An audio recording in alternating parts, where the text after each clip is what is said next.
Roos Astro Journey.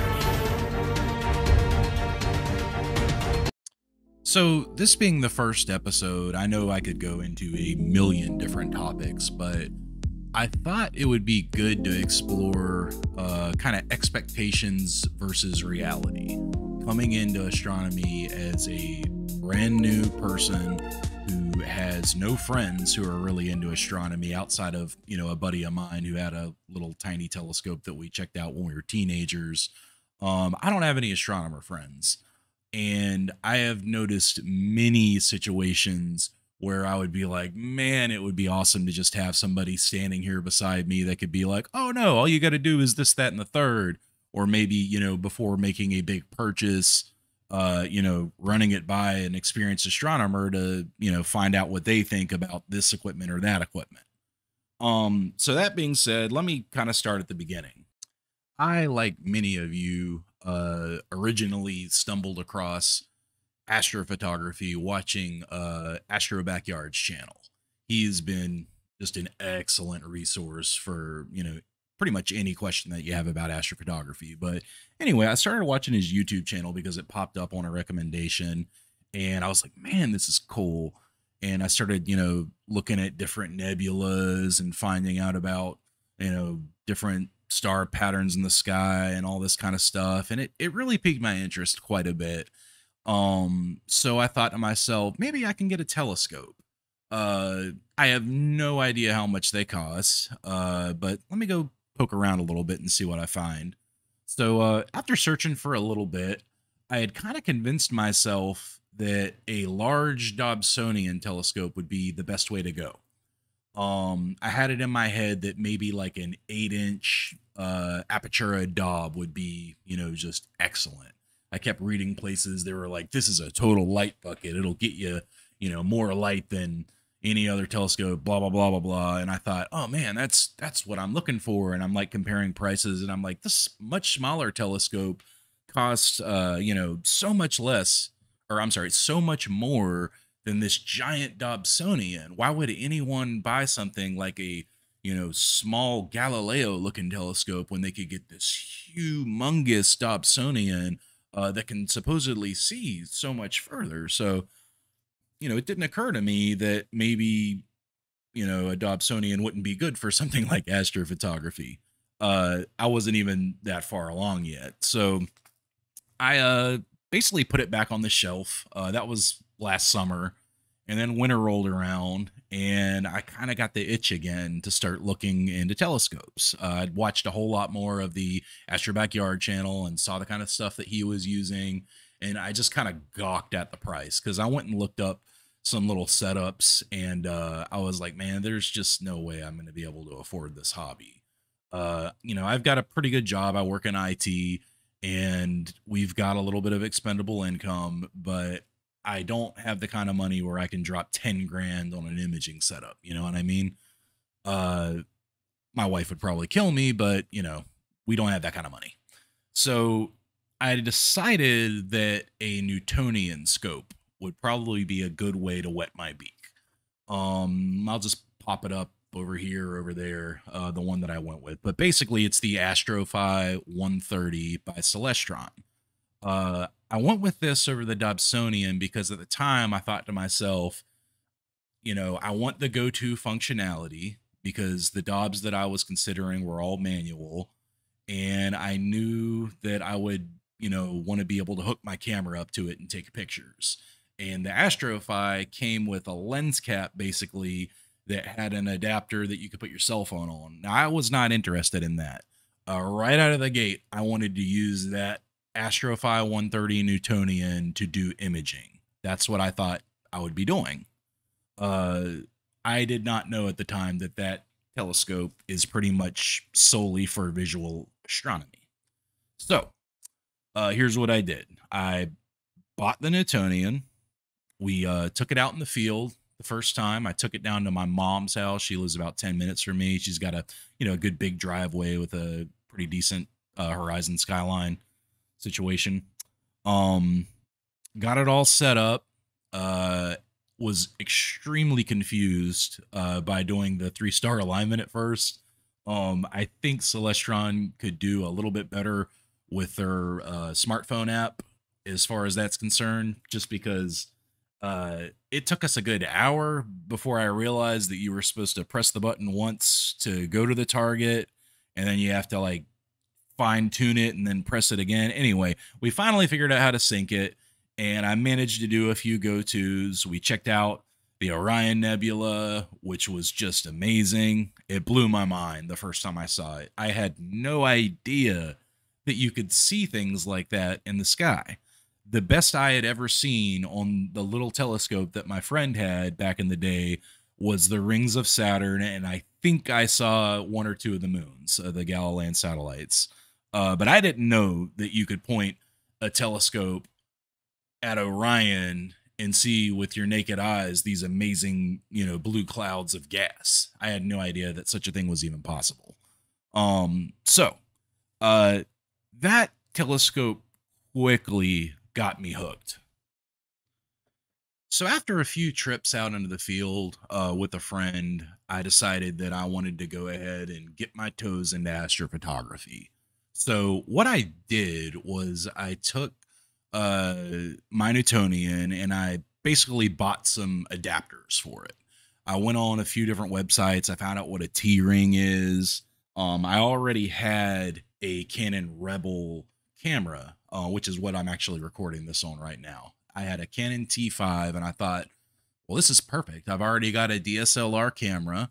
I can get a T-ring. I can attach it to my Newtonian scope and Bob's your uncle.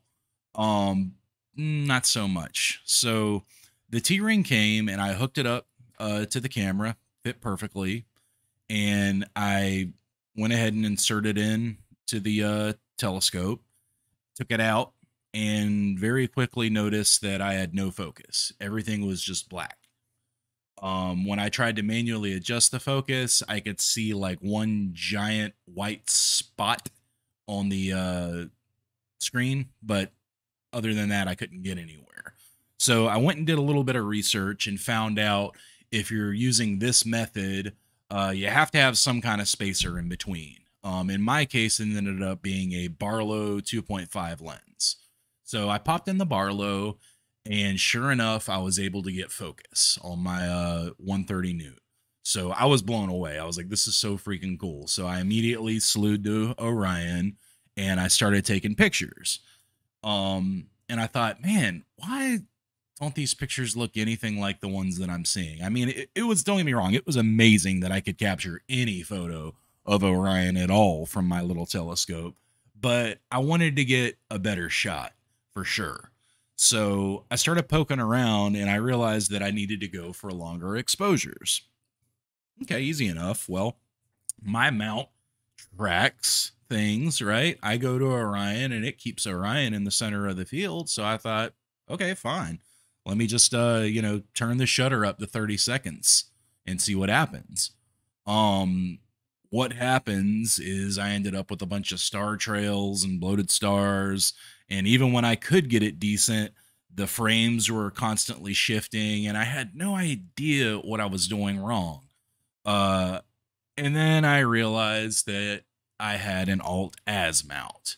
So before I bought my Newt 130, I had not researched what an alt-az mount was versus a German equatorial mount.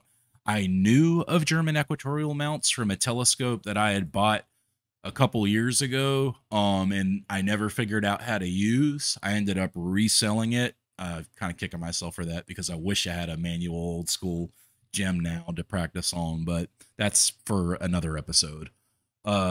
So basically I started researching into ways that I could make the Newtonian work. I thought if I could just make this work with what I've already got, that'll be fine. And one thing you'll learn pretty quickly in astronomy is that you should not just try to make things work. You shouldn't jerry rig it and cobble it together. I mean, there are some situations where you can get away with that, yes.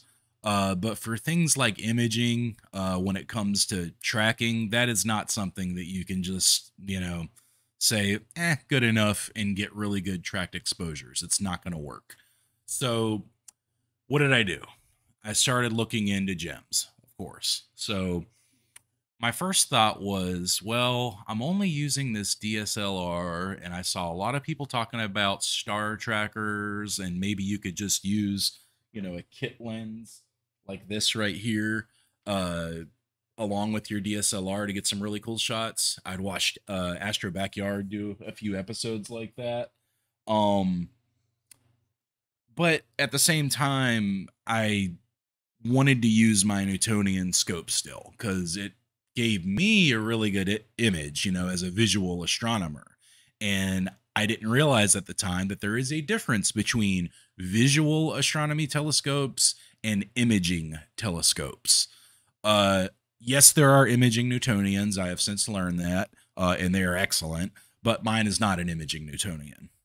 That being said, though, I knew that a German equatorial mount was top of the list for everyone's purchases. They all said, the number one thing you got to worry about is your mount. As soon as you get your mount, everything else can come after that.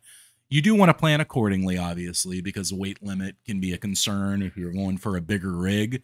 But I knew that my Newtonian only weighed about 10 pounds. So I basically did a lot of research, and I really wanted to get the HEQ5 Pro, but it was a little bit outside my price range. I ended up going with the CEM26. Well, no, actually, I ended up going with the Celestron AVX. I was searching around and searching around and searching around, and I finally found one in stock at one of the local telescope shop. Well, not local, one of the internet telescope shops. Added it to my cart, pulled the trigger, $1,300. Boom.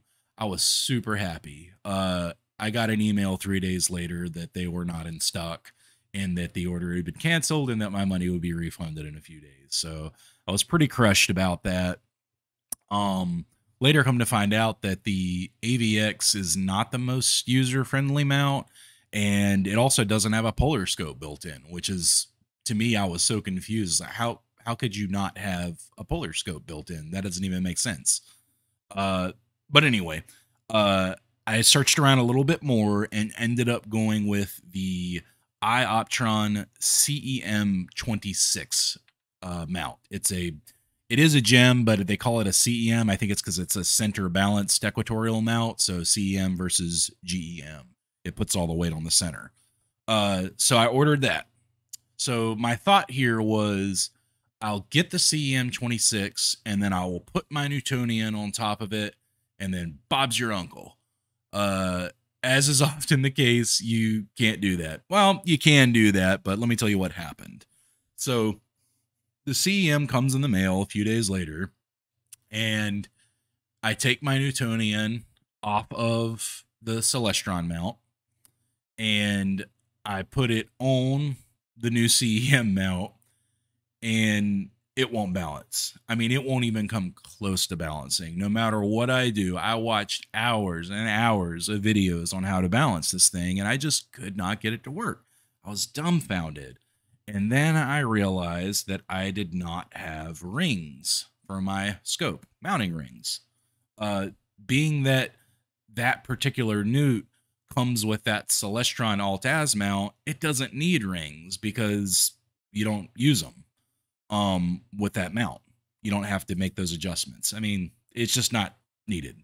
So again, this was me trying to put, a circle into a square hole, or however you want to say that, by trying to get my Newt to work with this mount. I went out and bought magnets. I built a weird counterweight thing for the back of the scope. I considered buying O-rings, in a dovetail that would fit with the 130. But after, adding it all up, I realized that it would probably be cheaper to just buy another telescope. So yeah, my wife was ready to kill me at this point, because I won't get into the prices yet. I am gonna list them, but that's for a different episode. So I ordered it. And I mean, not only would it be cheaper, but it would work perfectly with my CEM26 that I had already spent $1,299 on. So it was kind of a no-brainer at that point for me. Now, trying to explain to my wife why the $500 telescope that I had just bought less than 2 months ago was not good enough. That's what she thought. It's not literally that it's not good enough. It's just that it doesn't work properly. Was not an easy task. So looking back, I'm glad that I bought the Newtonian, and it's awesome to have, because when we go out into the field now, I can set up the Newt as a visual scope and, learn constellations and, check out planets and all kinds of other cool stuff while my imaging rig does its thing. But if I was strictly getting into astrophotography and I was not interested in visual astronomy, I probably would have skipped the Newtonian entirely, hindsight being 2020. Okay, so to recap, at this point, I've got a CEM 26. I've got a Canon T5, not the T5i, but just the regular T5. I have got a whole bunch of bits and bobs and adapters that I had, ordered to try to finagle the Newtonian to work. So I had made my mind up that I wanted to get a refractor telescope. I wanted to basically kind of copy what Astro Backyard was doing.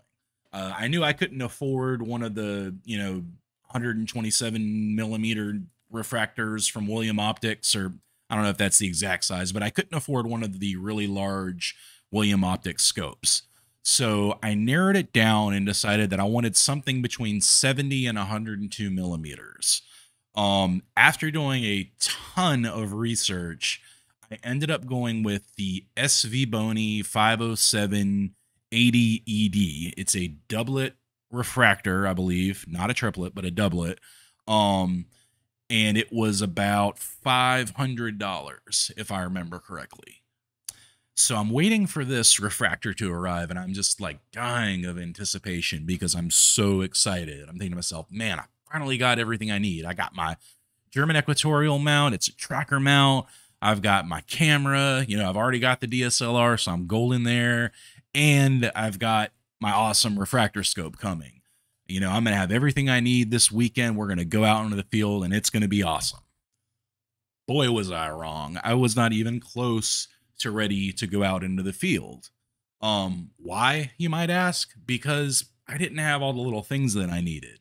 This, again, goes back to, if you can have a friend that's an astronomer when you're getting started, it will save you so much time and so much money, because there are just so many little things that I didn't realize I would need.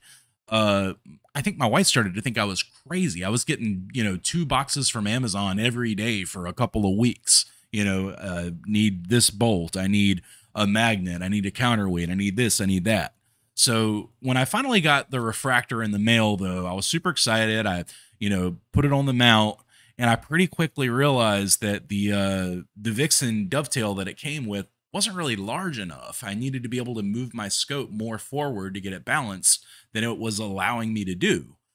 So another little thing that I hadn't anticipated, I went and ordered. I got a Vixen dovetail that was much longer. So it comes, and I attach the scope to it. And that's when my balancing issues with the refractor started. So the problem that I was having was, I live in Charlotte, North Carolina, and we are at 35.2 degrees latitude in relation, for where you got to point your equatorial mount. So I had adjusted my CEM 26 to 35 degrees, put in the counterweight bar, and it came with a 10-pound counterweight. 10 pounds to support 26 pounds. That means it's like a 2.6 to 1 ratio, basically, for counterweight to payload. So when I put the 10-pound weight on, I was having to slide it all the way to the top of the bar to get balance, to the point where it was actually knocking in to my latitude adjustment knob.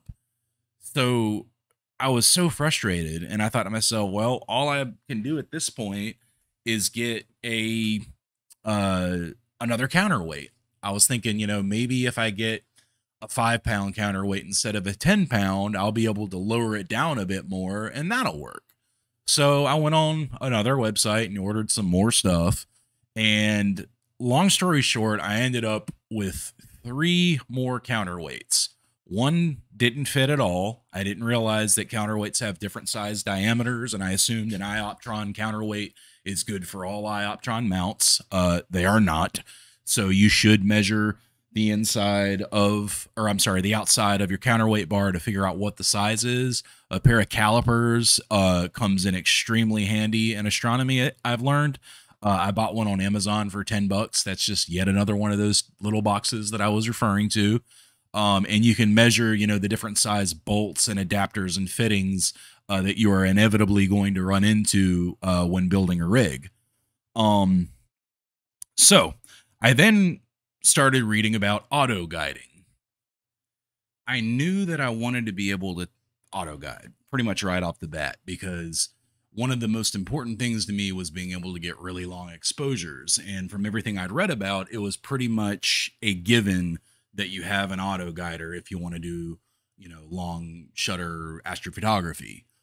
So I started looking into those, and thankfully they weren't terribly expensive in relation to all the other things that I had bought. And I figured the best bet here was just to go with the most popular auto guider for my size telescope. Since I had an 80 millimeter refractor, the ASI 120 millimeter mini strongly appealed to me. The price was very reasonable, and it appeared to have great compatibility with all the software that I saw on the market. So not only did I need the guide camera, but I also needed a guide scope to go with it. So, I'd settled on the ASI 120 for the camera, and then I decided, SV Boney's working well enough for my refractor. Let's go back to them for the guide scope as well. So I ended up going with the 50 millimeter, I believe it's the SV 103 guide scope from SV Boney. Overall, they're one of those cheaper brands for sure, but they make really high quality gear. So while it might not look as pretty and cool as the William Optics stuff, I can't deny that their stuff is gorgeous. I will say that the build quality has been excellent on everything that I've bought from SV Boney, and I've bought several things now. I've bought a few eyepieces, the guide scope, the refractor, and, a few other little bits and bobs here and there. So let's recap. At this point, I've got my refractor. I've got my CEM 26. I've got my guide scope. I've got my guide camera. I've got my Canon DSLR. I've got pretty much everything I need at this point to have an astrophotography rig. So what I did, I had not taken this out into the field at all yet. So I basically set everything up in my house. I figured, let me go ahead and get everything plugged up and figure out how all this all works as far as the controls are concerned, and then I can take it out into my backyard. To my surprise, what I found was after I got everything on top of the mount, all those balancing issues I was having before completely went away. All I needed to do was add a substantial enough amount of weight to the mount, and then the 10-pound, included weight that it came with worked perfectly. It was a little higher than midway up the bar, and to my amazement, it was pretty easy to balance. Move it up and down a little bit, get it right where it needs to be. And then sure enough, it was staying in every position with the clutches unlocked whenever I would move it around. I read that you want to have a slightly eastern or western, pull on your right inclination, on your RA axis, whenever you set up, because it gives something for the gears to kind of lock onto. So I lean towards that. But anyway, I say all that to tell you that if you're buying your mount and you notice, a little bit of balancing issues at first, don't worry about them until you literally have your entire rig together. I spent, like $200 in counterweights really needlessly. I'm going to keep them because I know in the future I'll end up building a bigger rig than what I have now. But I did not need those. That's one thing that I could have done without. And that extra couple $100 could have been spent a lot better elsewhere. So you'd think right then and there, he's got to be happy. He's got everything. He's got the CEM 26. He's got the mount. He's got the guide scope. He's got the yada, yada, yada. The problem that I was having now was that I really wanted to photograph the Rosette Nebula. It had been, high on my list of targets from day one. And after I started reading and learning how this all worked, I realized very quickly that I had a infrared cut filter in my T5 Rebel camera. So I'm a pretty tech savvy guy. I do IT for a living. I've been building computers forever. I've got the one I built right here in front of me. Um, but I started watching the videos on how to, remove the IR cut filter from your camera.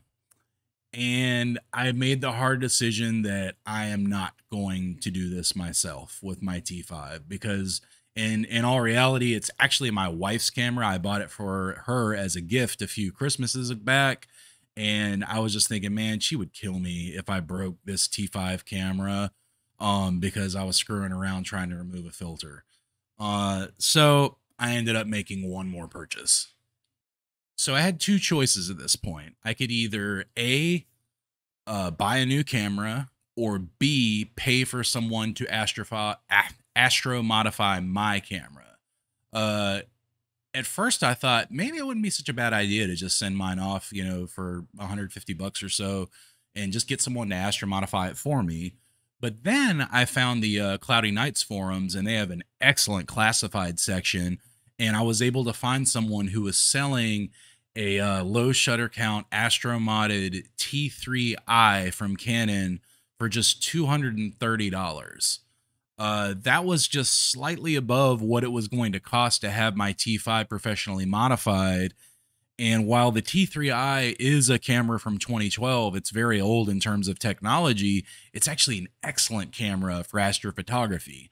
I confirmed this when I went and looked up a few videos showing examples of different nebulae and whatnot captured with the T3i, and I was blown away with the image quality.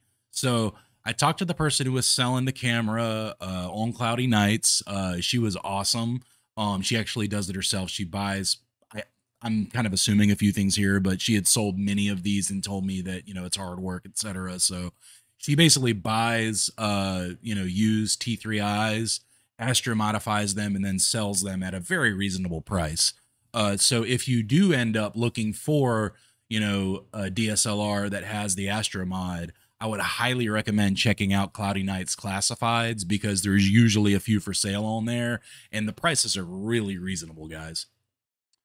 So after explaining to my wife why yet another box was coming in the mail and letting her know that it was indeed another DSLR camera, I explained the reasoning behind it to her, and she did understand. So I just want to take a moment to thank her for not shooting me down through this journey, because it has been expensive, guys. I started this hobby thinking, about $1,000 is the most I want to spend. But it has since become a real passion for me. And I'm going to get into the next episode what I think my future hopefully holds with this hobby, versus where I am now. And these are the kind of things that I want to cover on this channel.